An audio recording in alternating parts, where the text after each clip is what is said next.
Assalamualaikum warahmatullahi wabarakatuh. Alhamdulillah wassalatu wassalamu ala Rasulillah wa alihi wasallam wa mabala. Amma ba'du.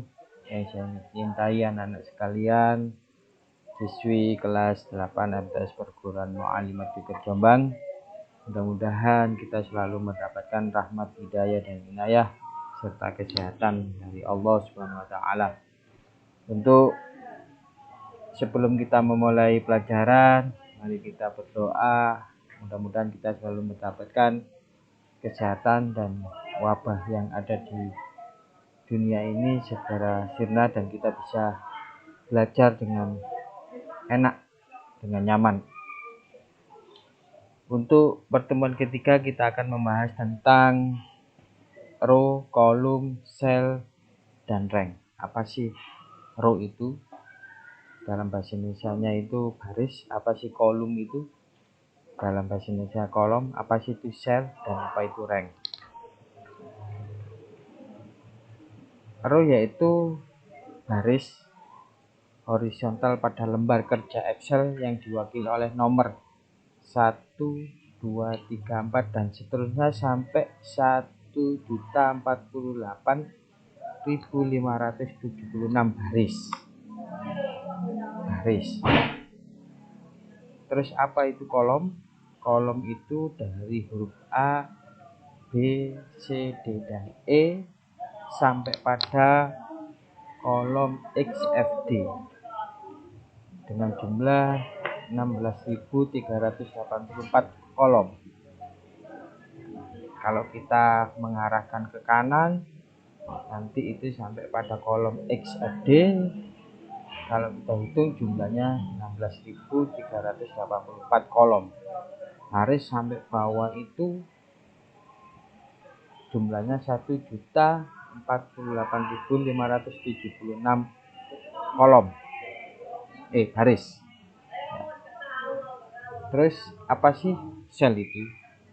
Sel adalah tempat untuk menginput dan menampung data pada Excel yang di dalamnya terdapat alamat sel.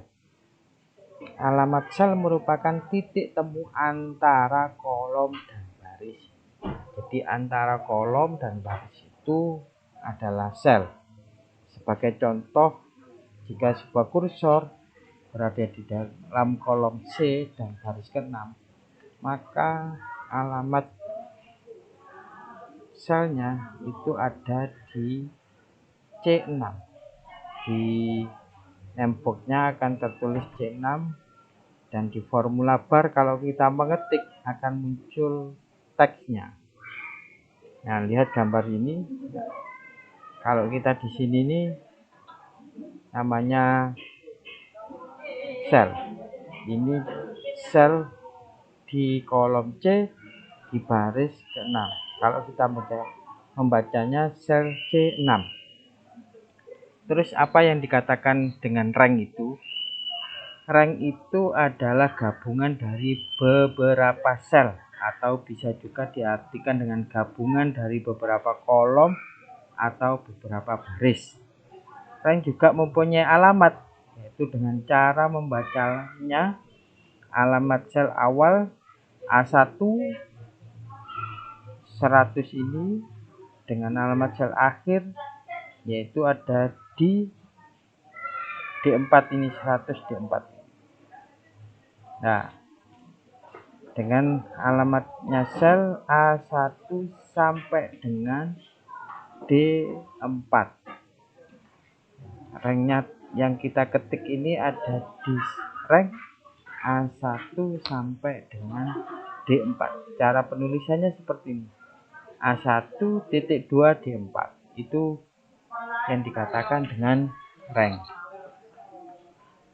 Nah, cara membuatnya ini seperti ini. Letakkan kursor pada sel awal rank ada di C3.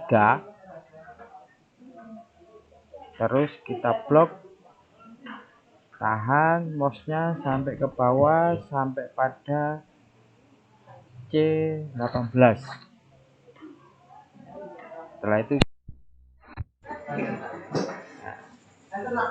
bagaimana cara memasukkan data? Ya, kita ketik satu persatu pada sel yang aktif. Kita taruh kursornya di A1, kita ketik Januari. Di B1 kita ketik Februari. Di C1 kita ketik Maret. Di A2 kita ketik April. B2 kita ketik Mei. C2 kita ketik Juni, dan seterusnya. Ini cara memasukkan data pada sel. Sekarang kita mencoba membuat autofill atau nomor urut dengan cara kita memasukkan dua data. Pertama pada sel. Buat rank pada kedua kotak data pertama tersebut, klik dan tahan kotak kecil yang terletak di sudut kanan bawah rank. Kotak yang menampilkan isi sel akan muncul.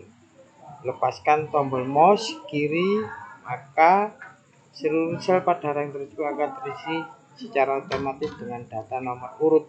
Begini nih. Kalau kita praktekkan begini, ya, kita ketik dulu di B2 ini 1,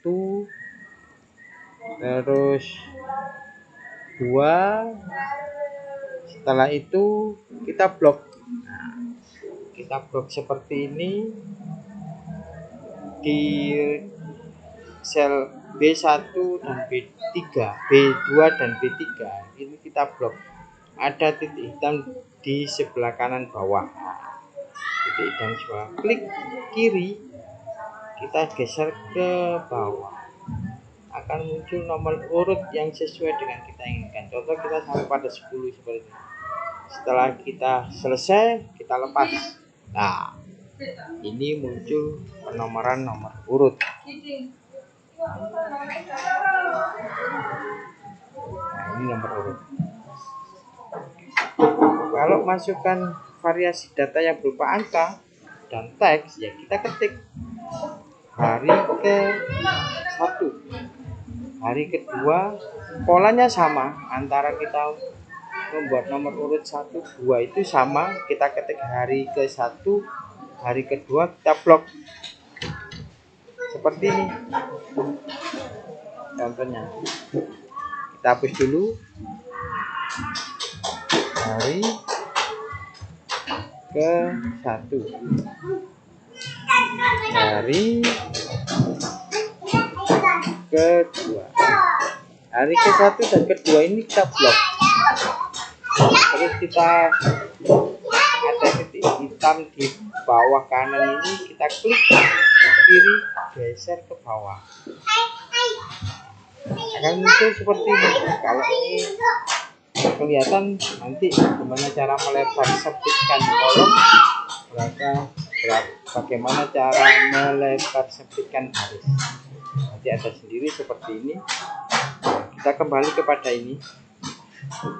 Itu cara membuat hari urut variasi dengan angka dan teks.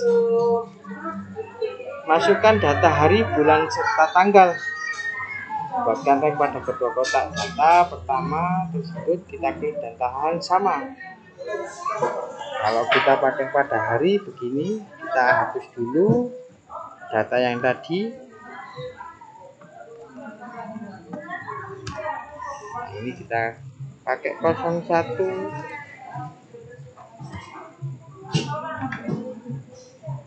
Juni, 08. Ini 02 Juni 08. Seperti yang ada di contoh ini ya. Nah, kalau ini ada penghubungnya, berarti nanti kita kasih penghubung. Kita edit dulu seperti ini.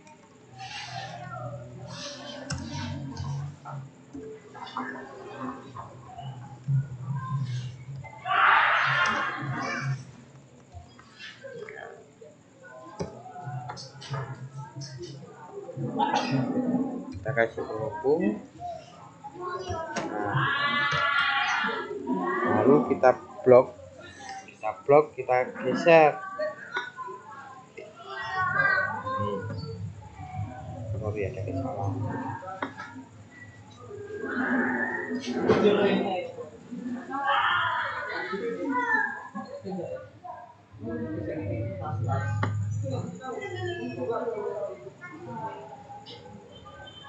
Nah, nomor urutnya begini.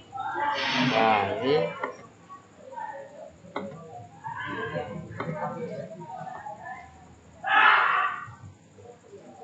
tidak ada satunya, tidak 01 tapi pakai 1, sorry. Variasinya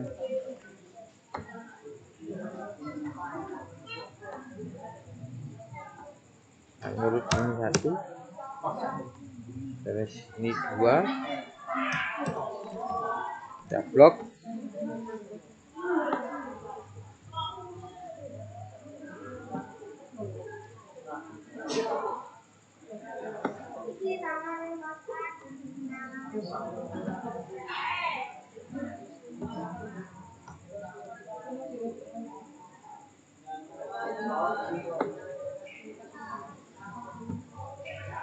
Nah, kalau penanggalan seperti ini, sebenarnya pakai dat ini harusnya, pakai data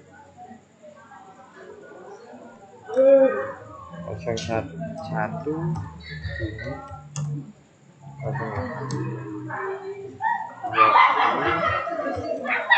08 ini. Nah ini sudah ya, formatnya harus dat dulu untuk memudahkan. Ini tanggalnya urut. Ini cara untuk memasukkan data hari bulan serta tanggal itu secara berurutan. Nah, silakan dicoba untuk bagaimana cara mengurutkan data. Yang pertama tadi tentang baris, row, terus tentang kolom, tentang sel, dan tentang rank. Jadi harus dipahami dulu sebelum nanti kita itu membahas tentang fungsi-fungsi data. Ya, kami mohon coba yang di rumah, yang punya komputer atau laptop, selalu jaga kesehatan. Dari saya, wassalamualaikum warahmatullahi wabarakatuh.